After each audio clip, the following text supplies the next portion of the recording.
ओम शांति। बाबा को याद करेंगे, अपने आप को फरिश्ता समझेंगे, परम धाम में खुद को देखेंगे, निराकार बिंदु को याद करेंगे। मैं आत्मा, यह शरीर नहीं हूँ। मैं एक लाइट का शरीर हूँ और बेहद का बाप हम बच्चों को संगम युग पर आकर के ज्ञान दे रहे हैं, जिस ज्ञान से फिर दुर्गति में पड़ी हुई आत्माओं की सद्गति होती है। मुक्ति, जीवन मुक्ति का वर्षा देने के लिए स्वयं निराकार परम पिता परमात्मा, परम धाम का रहने वाला ब्रह्मा मुख के द्वारा हम आत्माओं को पढ़ा रहे हैं, कर्मेंद्रियों का सहारा लेकर। और हम ना दिखने वाले छात्र और वो ना दिखाई देने वाला टीचर, जो बेहद का बाप है, वो हमें पढ़ा रहे हैं। तो यही नशा के साथ कि मैं आत्मा परमात्मा से पढ़ रही हूँ और फरिश्ता बन उस निमित्त आत्मा को भ्रकुटी के बीच देखेंगे, उसमें ही ज्ञान समाया हुआ है। और आप खुद को अपनी भ्रकुटी के बीच विराजमान में अकाल तख्त पर बैठ आत्मा पढ़ रही हूँ। इन कर्मेंद्रियों के द्वारा सुन रही हूँ और सुनाने वाली आत्मा है, मैं भी सुनने वाली आत्मा हूँ। और मेरी आत्मा में यह बाबा का ज्ञान समाहित हो रहा है और मैं परिवर्तित हो रही हूँ, हो गई हूँ, हो जाऊंगी, ऐसे नहीं है ना, हो गई हूँ। अच्छा, आज 12/12/2022 के ईश्वरीय महावाक्य हैं और हम आत्माएं बाबा के इस ज्ञान को बहुत नशे के साथ सुनेंगे तो धारणा अच्छी होगी। आज बाबा ने कहा, मीठे बच्चे, बाप भल यहाँ तुम्हारे सम्मुख है, लेकिन याद तुम्हें शांति धाम घर में करना है। तुम्हारा बुद्धि योग सदा ऊपर लटका रहे। प्रश्न है, अहो भाग्य किन बच्चों को कहेंगे और क्यों? उत्तर में बाबा ने कहा, जिन बच्चों की बुद्धि में बाप की नॉलेज आई, उनका है अहो भाग्य, क्योंकि ज्ञान मिलने से सद्गति हो जाती है। तुम विश्व के मालिक बन जाते हो। बाकी जब तक ज्ञान नहीं है तब तक कोई शिव बाबा पर शरीर भी होम दे दे, शरीर भी दान कर दे, शरीर को भी समर्पित कर दे, अग्नि में दे दे, तो भी बाबा कहते हैं किसी को भी क्या नहीं मिलती है? सद्गति। लेकिन प्राप्ति सिर्फ अल्पकाल की होगी, चाहे फिर आप बलिदान खुद का क्यों ना कर दें। तो बाबा कहते हैं हद का मिलेगा, बाप का वर्षा नहीं मिलता है। भक्ति में भावना के चने मिल जाते हैं, सद्गति नहीं मिलती। ओम शांति। बच्चों के दिल में सदैव रहता है कि बाबा आकर हमको पढ़ाते हैं। यहाँ तो सम्मुख बैठे हो, बुद्धि में आता है हमारा बाबा आया हुआ है। कल्प पहले मुआफिक फिर से हमको राजयोग सिखलाकर पवित्र बनाए साथ ले जाएंगे। यह भी तुम बच्चे जानते हो, हम जितना पुरुषार्थ करेंगे उतना जाकर उच्च पद पाएंगे। यह बुद्धि में रहता है। बच्चे जानते हैं अभी भक्ति मार्ग खत्म होना है। भक्ति और ज्ञान दोनों इकट्ठे नहीं चलते हैं। जो भी मनुष्य पूजा आदि करते हैं, शास्त्र पढ़ते हैं, वह कोई ज्ञान नहीं है, वह भक्ति है। बाप भी कहते हैं, मीठे बच्चे, वेद शास्त्र आदि अध्ययन करना, जप तप आदि करना, यह जो कुछ भक्ति आधा कल्प से करते आए हो, उसको ज्ञान नहीं कहेंगे। ज्ञान का सागर एक ही बाप है। वह तुमको बिल्कुल सही रास्ता बताते हैं कि बच्चे, अब मुझे याद करो तो विकर्म विनाश हो जाएंगे। कोई भी देहधारी को याद नहीं करना है। बुद्धि योग ऊपर में लटका हुआ होना चाहिए। ऐसे नहीं कि बाबा यहाँ है तो बुद्धि भी यहाँ रहे।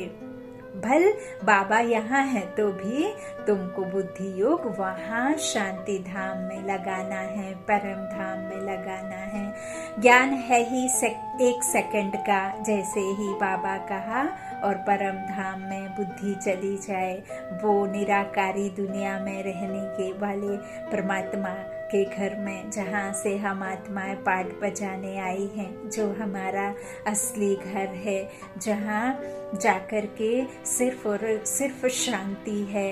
ये दुनिया की हलचल नहीं है, कोई के गड़बे बोल नहीं है। ये दुनिया के जो भी बोझ हैं, जो भी इस संसार में मचा हुआ है, उससे न्यारी वो दुनिया है। शांति की नगरी है, हमारी नगरिया ही है शांति की नगर।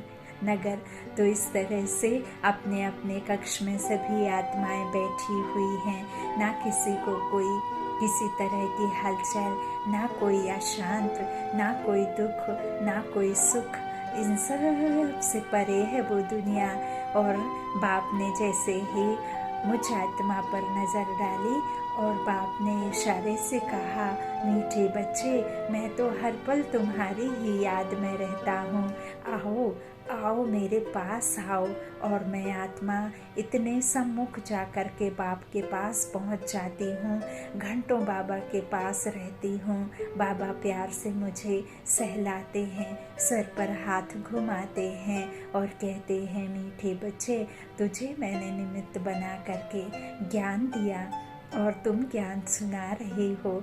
इस बात के लिए मुझे तुम पर फक्र है, गर्व है कि तुम बच्चे बाप के फरमानवार दरबार बच्चे हो और तुम बाबा का ऑर्डर मानकर और बच्चों को सच्चा रास्ता दिखा रहे हो।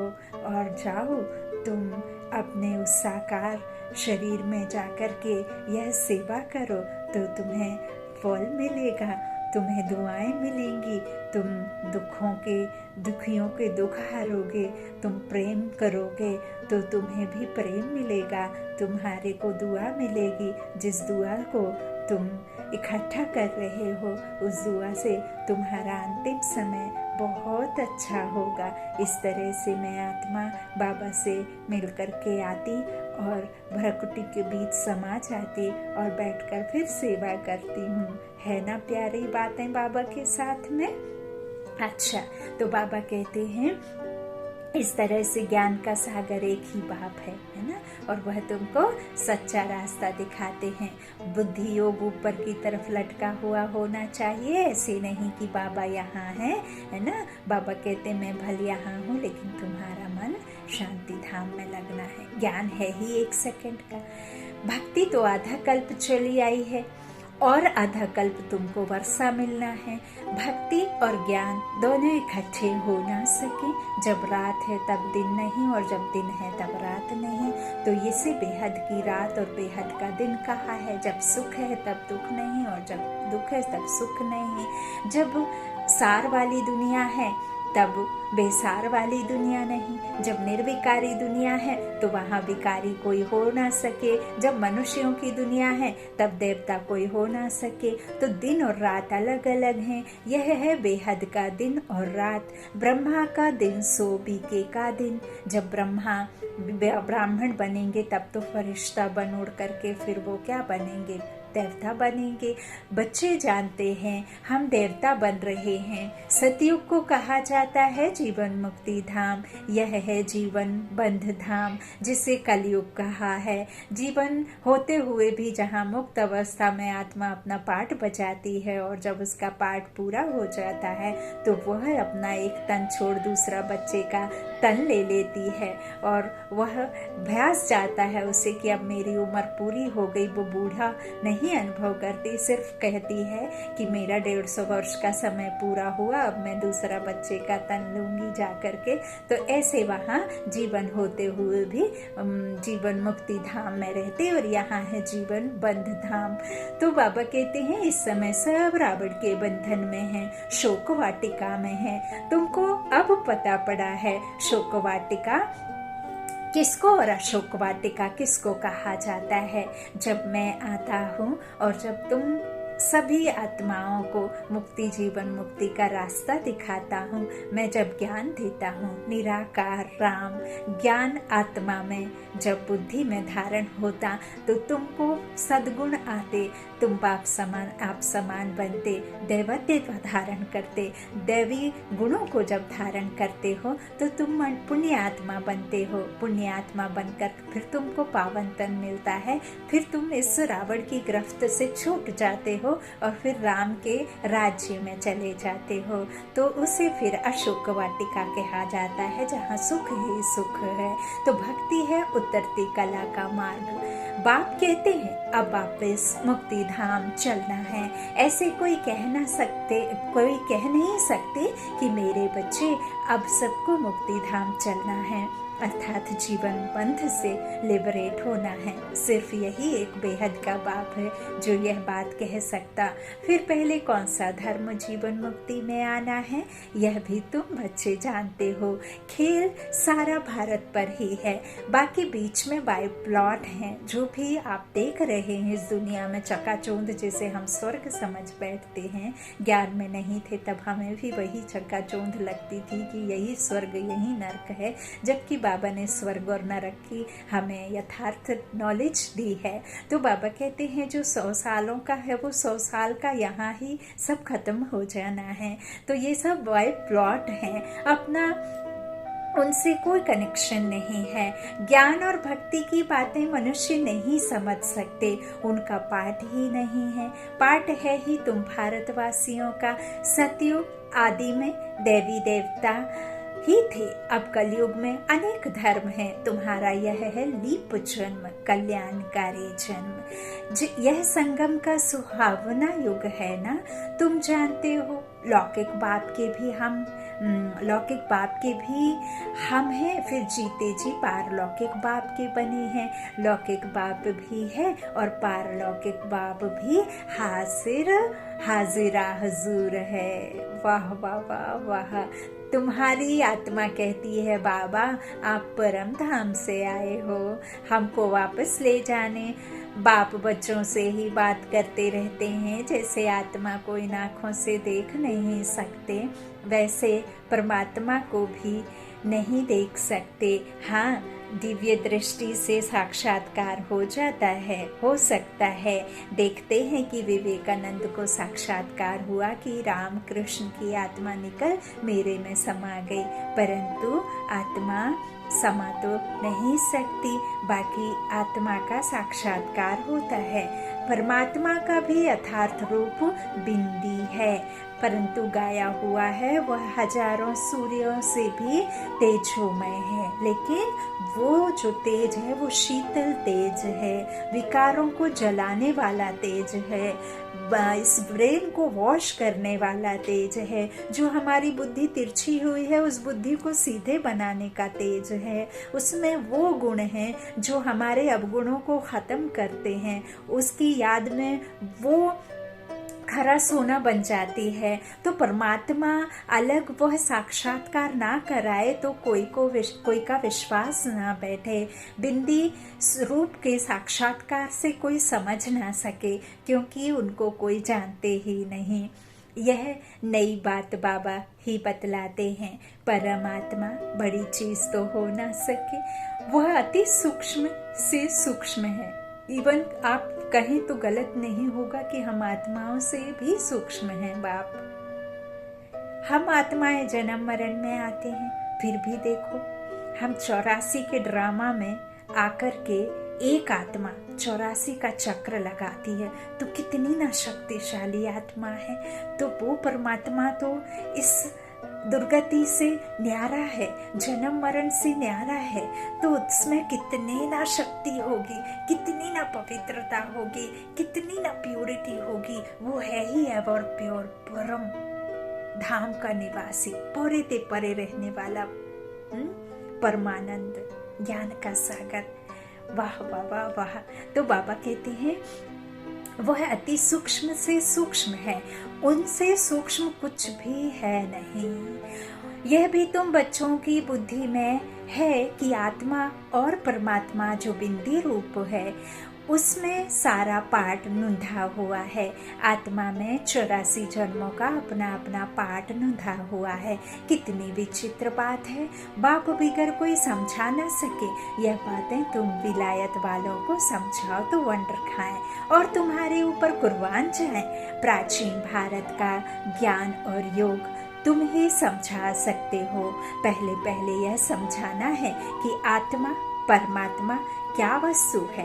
आत्मा के लिए कहते हैं स्टार है, परमात्मा के लिए नहीं कहेंगे कि वह स्टार है।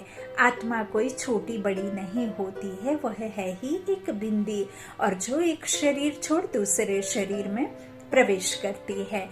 तुम बच्चे समझते हो ड्रामा में जो कुछ चलता है वह नूंद है, चक्र फिरता रहता है। यह सब बुद्धि में प्रैक्टिकल आना चाहिए। दुनिया तो इन सब बातों को जानती नहीं है। सबसे तीखी दौड़ी आत्मा की है। एक सेकंड में कहाँ की कहाँ चली जाती है। सेकंड में जीवन मुक्ति मिलती है तो सेकंड में आत्मा भी वहां पहुंचती है।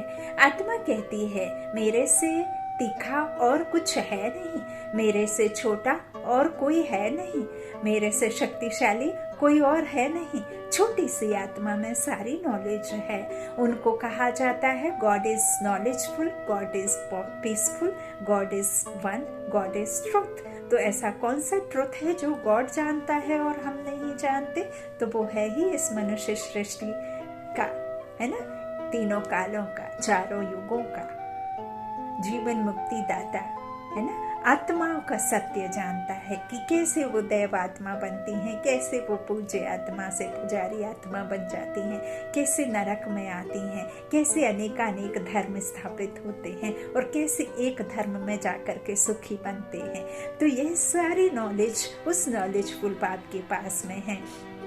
आगे कहते थे भगवान सब कुछ जानते हैं। इसका मतलब यह नहीं कि एक एक के दिल को बैठ जानते हैं। यह तो ड्रामा में सब कुछ नोंद है। बाप समझाते हैं मैं इस झाड़ का बीज रूप हूँ। उल्टा कल्प तरु है ना, तो झाड़ का बीज अगर चैतन्य हो तो समझाए कि मैं ऐसे धरनी में रहता हूँ। गाया भी हुआ है ब्रह्मा द्वारा मनुष्य सृष्टि रचते हैं। बीज तो एक है ना। तुम आत्मा यहाँ शरीर धारण कर पाठ बजाती हो। हम आत्माएं जो अव्यक्त हैं, और अव्यक्त आत्मा जब यहाँ इस शरीर को लेती है तो फिर ड्रामा में आ जाती है। ये दिखाई देने वाला और ये ना दिखाई देने वाली, इसे समझा जाता है और इसे देखा जाता है, देख करके समझा जाता है ना। तो इसे देख सकते हैं, उसे देख नहीं सकते। तो यह शरीर धारण कर पाठ बजाती हो। कौन बजाती हो? आत्मा।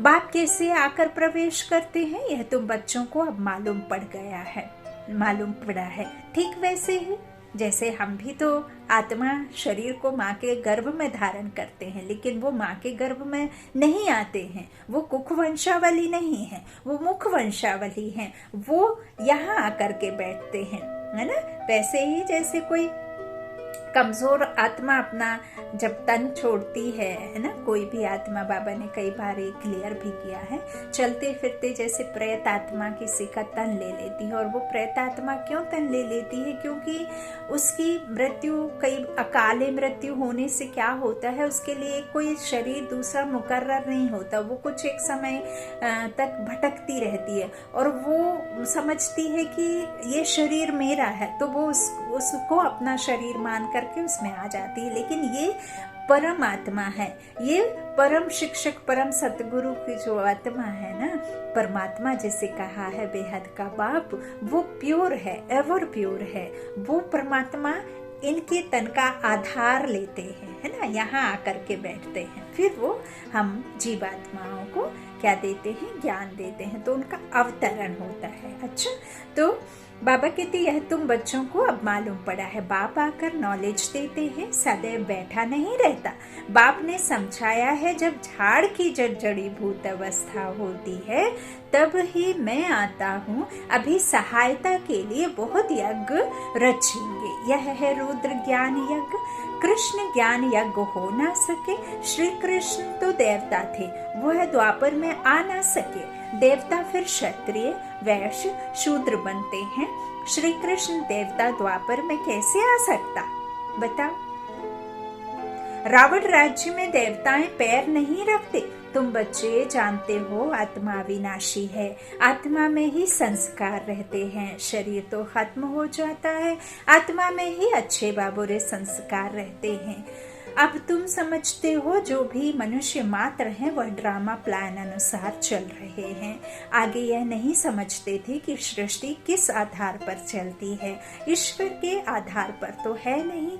यह तो बना बनाया खेल है जो फिरता रहता है, ऐसे नहीं ईश्वर के आधार पर खड़ा है। जैसे तुम्हारा पार्ट है वैसे परमात्मा का भी पार्ट है, वह संगम पर है और आपका आदि से शुरू हो जाता है। तो जैसे जैसे जिस आत्मा का पार्ट है वो फिर उतरते जाती हैं और पार्ट बजाना शुरू करती हैं, और जब कलयुग का अंत होता है तो सब फिर अपना अपना भुगत करके, कोई सजा कोई बिना सजा के जाता है योग बल से, है ना। तो यह सब बाबा कहते हैं कि जैसे तुम्हारा पाठ है वैसे परमात्मा का भी पाठ है। साक्षात्कार भी मैं कराता हूँ। भक्ति मार्ग में हर एक की मनोकामना अल्प काल के लिए पूरी होती है। दान पुण्य आदि जो कुछ करते हैं उसका अल्प काल के लिए सुख मिलता है। थोड़ा सा सुख मिला फिर ऐसा कर्म करते हैं जो उनको भोगना पड़ता है। कहते हैं भावी के भूखरे चने भी अच्छे। भक्ति मार्ग में मेहनत करते हैं, मिलता क्या है, चने। शिव बाबा पर भल शरीर भी होम देते हैं तो भी मिलते भूखरे हैं, माना चने मिलते। वर्षा तो मिल ना सके, काशी कलवट खाने समय विकर्म भल नाश होंगे, फिर शुरू हो जाएंगे। तो भावना के भोगरे हुए ना। ज्ञान मार्ग में तुमको देखो कितना मिलता, एकदम तुम विश्व के मालिक बन जाते हो। यह कोई की बुद्धि में अगर नॉलेज आ जाए तो अहो भाग्य। ज्ञान से सदगति होती है, इसको नॉलेज कहा जाता है। यह बाप के सिवाय कोई दे न सके। शास्त्र कितने ढेर पढ़ते हैं, बहुत होशियार हो जाते हैं, फिर वह संस्कार ले जाते हैं। अच्छा, उनको मिलता क्या है, भूखरे, और तो कुछ नहीं, नीचे गिरते ही आते हैं। समझो कोई का राजा के घर जन्म होता है, खुशी मनाते हैं, भल वो राजकुमार है, परंतु तुम कहेंगे उनको चने मिले। कहाँ हमको बाप विश्व का मालिक बनाए, बादशाही देते हैं, और कहाँ वह भूखरे चने। कोई बहुत दान करते हैं, भल जाकर राजा के पास जन्म लिया तो भी तुम्हारी भेंट में भूखरे हैं, चने समान ही है। तो अब राजाई पद का पुरुषार्थ करना चाहिए। लौकिक बाप भी बच्चों को देख बहुत खुश होते हैं। यह है बेहद का माँ बाप जिससे 21 जन्मों का सुख मिलता है। आजकल देखो दुनिया में दुख बढ़ता जा रहा है, अभी दुख धाम की अंत है। पारलौकिक बाप से बच्चों को क्या मिलता है, लौकिक से क्या मिलता है, फर्क कितना है। यहाँ कर्मों अनुसार कोई गरीब बनता है, कोई कैसे बनते हैं, वहाँ गरीब भी सुखी रहते हैं। नाम ही है सुख धाम, यह है दुख धाम। सन्यासी लोग कहते हैं हमने घर बार छोड़ा है, पवित्र बने हैं भारत को पवित्र रखने के लिए। गवर्नमेंट भी उनका मान रखती है, परंतु दुख धाम को सुख धाम बनाना यह बाप का काम है। सर्व को शांति धाम सुख धाम ले जाना है, क्योंकि यह तो सारी दुनिया का प्रश्न है। भारत जब श्रेष्ठाचारी था तब देवताएं थे। बाबा ऐसे निबंध देते हैं, युक्ति से लिखना चाहिए। देवताएं 84 जन्मों का चक्र लगाकर आए हैं, फिर मनुष्य से देवता बनते हैं। मनुष्य से देवता बाप ही बनाएंगे, और कोई की ताकत नहीं। सन्यासियों से भारत को कुछ फायदा है, पवित्र रहते हैं। आगे तो रचता रचना के लिए कहते थे बेअंत है, हम नहीं जानते हैं। अभी तो कह देते हैं हम भगवान हैं। तत्व को याद करने से विकर्म विनाश नहीं होंगे, बाप के महावाक्य हैं। मामेकम याद करो तो तुम्हारे विकर्म विनाश होंगे। पतित पावन मैं हूँ, सारी दुनिया को आकर पावन बनाता हूँ। सारे भंभोर को आग लगनी है, सारी दुनिया अज्ञान निंद्रा में सोई हुई है। ड्रामा प्लान अनुसार सारी दुनिया नास्तिक है। बाप कहते हैं मैं आकर सबको आस्तिक बनाता हूँ। अभी जो बिल्कुल तमो प्रधान बने हैं वो अपने को भगवान कह देते हैं। तुम तो इस सृष्टि चक्र के राज को जानने से चक्रवर्ती राजा बनते हो, महावीर बनते हो। तुमको तो प्रारब्ध में माल मिलते हैं, उनको क्या मिलता है चने? तुम माया पर जीत पाते हो। स्वदर्शन चक्र तुम ब्राह्मणों को है। विष्णु के मंदिर को नर नारायण का मंदिर कहते हैं। वास्तव में लक्ष्मी नारायण को तो दो भुजाएं चाहिए, परंतु उनको भी 4 भुजाएं दे देते हैं। लक्ष्मी नारायण तो अलग ठहरे ना। बाबा कहते लक्ष्मी अलग है, नारायण अलग है, तो दोनों को 2 मिली। दोनों को पहले लक्ष्मी को खड़ा करेंगे तो 2 ऐसे रहेंगी, तो 2 लक्ष्मी की 2 नारायण की, तो 4 भुजा हो गई है ना। इकट्ठे राज्य में रहते हैं तो यहाँ फिर 4 भुजाएं दिखा दी। तो बाबा कहते 2 है ना, अलग अलग है दोनों, लक्ष्मी अलग है, नारायण अलग है, तो 2 भुजा है। बाबा कहते हैं अगर वह 4 भुजाओं वाले हैं तो उनकी संतान भी 4 भुजा वाली आती, तो ऐसे तो है नहीं। देखो बाप कितना अच्छी रीति समझाते हैं। अब तुम समझदार मास्टर नॉलेजफुल बन गए हो। पतितों को पावन बनाना है, घर वालों को उठाया है, घर को भी मंदिर बनाना है। बच्चे कहते हैं बाबा फलाने की बुद्धि का ताला खोलो। अब मैं सिर्फ यह काम करने के लिए बैठा हूँ क्या? तुम तो ब्राह्मणिया हो, भू तुमको करनी है, ब्राह्मणों को सर्विस करनी है, पद भी तुमको पाना है। मैं निष्काम सेवाधारी हूँ और कोई निष्काम हो नहीं सकता। मैं तुमको स्वर्ग का मालिक बनाता हूँ, मैं नहीं बनता। मकान भी तुम बच्चों के लिए बनाए हैं, मैं तो पुरानी कुटिया में बैठा। अब कुटिया किसे बाबा ने कहा? पुरानी कुटिया। ब्रह्मा बाबा की कुटिया में आए हैं ना, यहाँ बैठे हैं ना पुरानी कुटिया में। वो एवर प्योर है लेकिन पतित तन में आया है। किसके लिए आया है? हमारे लिए आया है। जिस मकान में हमें भेजते हैं पावन तन में और पावन दुनिया में, उस दुनिया में वो आकर के हीरे के महलों में नहीं आते हैं। वो कोई 36 प्रकार का भोजन नहीं खाने आते हैं वहां पे। तुम्हें भेज देते हैं सब सुख दे करके, तो वो नहीं आता है। यहाँ पुरानी कुटिया में बैठा है। मेरे लिए पुराना मकान, पुराना शरीर है। शिव बाबा पुराने तन में रहता है, तो यह फिर कहाँ जाएगा? निष्काम सेवा एक बाप ही कर सकता है। यहाँ तो लौकिक में फिर भी पिता अपने बच्चों से एक उम्र के बाद में कोशिश, मतलब उनकी इच्छा रहती है कि जब मेरा समय आएगा तब, अभी मैंने इनका किया और जब मेरा समय आएगा तो इनको मैं बड़ा कर दी, अब ये मेरी हेल्प करेंगे या मेरा ध्यान रखेंगे। जबकि इस दुनिया में तो ऐसा भी नहीं हो रहा है ना। और कई फिर करें ना करें, हमारा कर्तव्य है, हम पूरा कर देते हैं। बाकी ठीक है, जो करेगा ठीक है, नहीं करेगा तो भी हमारे हाथ पैर चलते रहेंगे, तो हम कर लेंगे। लेकिन यहाँ जो बेहद का बाप है ना, वो तो ना कपड़े की मांग, ना एक कहना चाहिए जब वानप्रस्थ अवस्था होती है तो अपने शांति धाम में जा कर के चले जाते हैं, बैठ जाते हैं, हमें सुख की दुनिया का रास्ता दिखा देते हैं, कर्मातीत बना जाते हैं, सब दुनिया वालों को मुक्ति धाम, जीवन मुक्ति धाम का रास्ता दिखा करके साथ में ले जाते हैं और अपना फिर चले जाते हैं और फिर आते हैं यही इस समय। वाह वाह वाह वाह, है ना।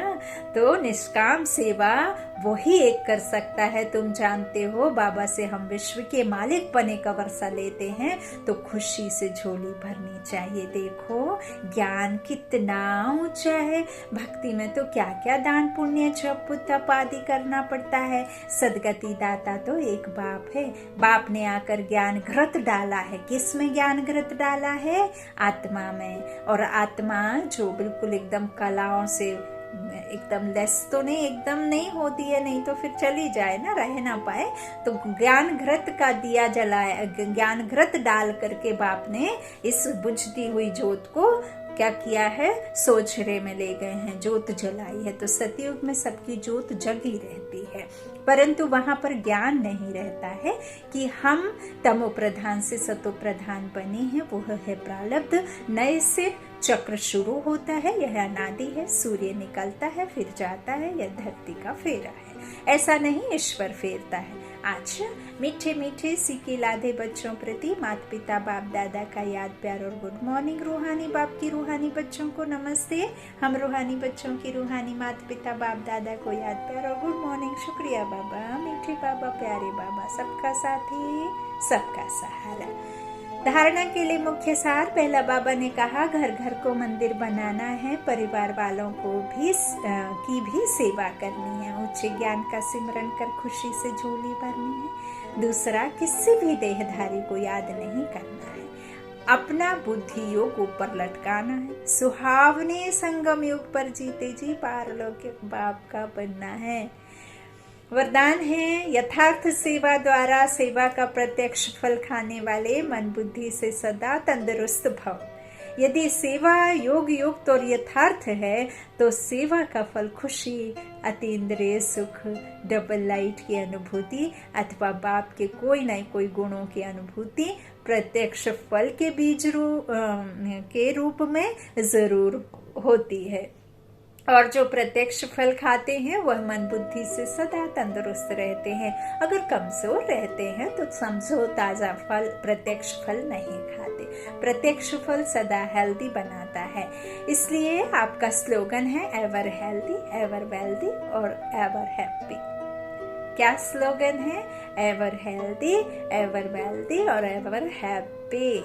स्लोगन, अपने हर कर्म द्वारा ब्रह्मा बाप के कर्म को प्रत्यक्ष करने वाले ही कर्म योगी हैं। अपने हर कर्म द्वारा ब्रह्मा बाप के कर्म को प्रत्यक्ष करने वाले ही कर्म योगी हैं। तो आज बाबा ने बहुत ही प्यारी सी मुरली बताई। बाबा ने कहा, तन यहाँ हो मन वहाँ हो, कहाँ हो? मन बाबा के पास हो, है ना। और क्या कहा बाबा ने? अपने परिवार वालों को भी सुनाना है ज्ञान, है ना। और ऊंचे ज्ञान का सिमरन कर हमेशा खुशी की झोली भरे रहने चाहिए। और बाबा ने क्या कहा? बहुत सारी बातें बाबा ने बहुत प्यारी प्यारी कही हैं, है ना। निष्काम सेवा एक बाप ही कर सकता है। और बाबा कहाँ आता है? पुरानी कुटिया में आता है कि नहीं आता है? तो देखो, बाबा तो हमें महावीर आत्माएं समझा करके हमें इतना सुख देते हैं। बाकी तो इस संसार में जो भी ज्ञान हद का है उससे तो सिर्फ चने माफिक। बाबा ने कहा है ना कि उनको क्या मिलता है? कुछ भी नहीं, है ना। और मैं ही बाबा कहते हैं कि बीज रूप हूँ, है ना। तो मैं ही सारे झाड़ का नॉलेज जानता हूँ, अब मैं ही समझाऊँ, है ना। अच्छा, शांति, शुक्रिया बाप दादा। आप सभी भाई बहनों को और बाबा को कोटि कोटि धन्यवाद। Om Shanti, good night.